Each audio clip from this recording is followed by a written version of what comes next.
Hi, it's Megan. Welcome back to my channel. Today I'm going to be sharing with you 4 super easy crockpot dinners that are very family friendly and very easy to put together in the mornings. So we have a smoky honey salsa verde chicken. We're going to have a busy day round steak, queso chicken tacos, and a super easy spaghetti marinara sauce. So let's turn the camera around and we'll get started with the recipes.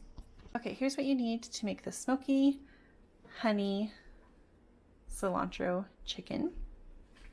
You're going to need a tablespoon of liquid smoke, 1 cup of salsa verde. This is just some homemade one, some home canned one that I have, a 1/4 cup of honey, and then you're going to need 2 to 3 pounds of chicken. So I just have 2 large chicken breasts already in my crock pot.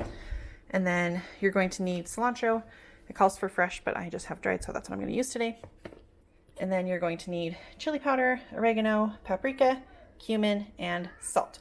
So I'm just going to pour all of that here in my crock pot, and then I'm going to cook it on low for 8 hours. You can also cook it on high for 4 hours. And then once it's all cooked, we'll just shred it, and then we'll put it on tortillas for tacos or burritos. You can also put it on salad or kind of whatever you want. Okay, so here's what the chicken looks like after it's cooked all day. I just shredded it with my meat masher. The chicken was super, super tender. So I just had to just kind of shred it with that. It went really, really quickly. And then from there, I just started to assemble our burritos. We had them just on tortillas. I laid down some sour cream and then put the meat on top.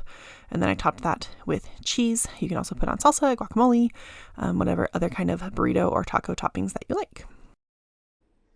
Okay, here's what you need for the busy day round steak. You need 2 pounds of round steak. This is a pretty tough cut of meat, but that also means that it's fairly inexpensive. So I have 2 pounds of that in here. And then you're going to need 1 can of cream of mushroom soup. I didn't have any on hand, so I just grabbed this cream of potato. And in addition to your can of soup, you're going to need half of a can of water. And then you're also going to need 1 packet of a Lipton onion soup mix. I didn't have any, so I just made a homemade mix just from seasonings that I had on hand. So I'm just going to sprinkle this over the top, add the liquids, and then it'll just cook on low pretty much all day, like 8 to 10 hours. Okay, so here's what the round steak looks like after cooking all day. I'm just going to start to kind of shred up the meat a little bit, and then I will serve some meat with the gravy over some mashed potatoes for our dinner. Here's what you need to make the crock pot queso chicken. You're going to need some chicken breast. You can also use chicken thighs, like 1 to 2 pounds. So I just have 1 really big chicken breast in here. To that, you're going to sprinkle on some taco seasoning on top of it. And then you're going to add a can of Rotel. This is just a generic version. And then you're also going to add a 1/2 cup of chicken broth. And then you're going to let that cook all day.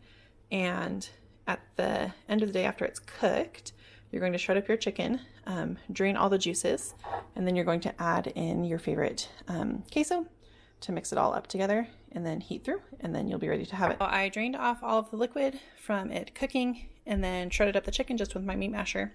And then I just mixed in our jar of queso.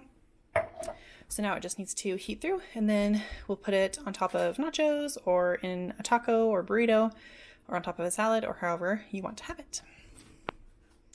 Okay, here's everything you need for a super quick and easy crock pot spaghetti sauce. You're going to need like 2 cloves of garlic. I'm just using the jarred minced stuff, a 6-ounce can of tomato paste, a 14-ounce can of diced tomatoes. It's great if you can have them be like the Italian style, but regular is also fine. The recipe also calls for a 28-ounce can of crushed tomatoes. I don't have those, so I'm just going to add 2 extra cans of diced tomatoes. If you want to, you can like run them through the blender, the food processor to break them down a little bit more. But my family doesn't really care, so I'm just going to use additional petite diced tomatoes. You're also going to need 1 cup of diced onion.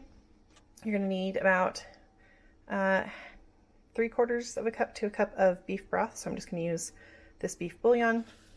Okay, and then for seasonings, you're going to need 1 teaspoon of salt, 1 teaspoon of pepper, and then you're going to need 3 teaspoons of oregano and basil, 1.5 teaspoons of thyme, and then you're also going to need 1 tablespoon of brown sugar and 1 bay leaf, And then to all this, if you want it to be a meat sauce, you can brown some ground beef and add that to the crock pot.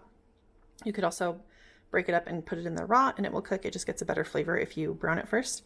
You can also make your own homemade meatballs and add them in there to cook all day, but I'm just going the easy route and doing what's left of this bag of just pre-cooked frozen meatballs.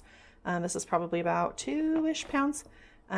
So after I put all of the sauce in, I'll just add the meatballs in on top for them to be cooking all day. And then we'll just put it on low for like 6 to 8 hours or on high for 3 to 4. Okay, so here's what it looks like after I added the meatballs and it's been cooking all day. I also added I had like a little tiny bit of frozen spinach that I just threw in kind of at the end. And so it's cooked down, it's nice and thick now. It is a little bit chunky, so if you don't, or your family don't like it chunky, you can use like an immersion blender or just a regular blender and blend it down more if you want.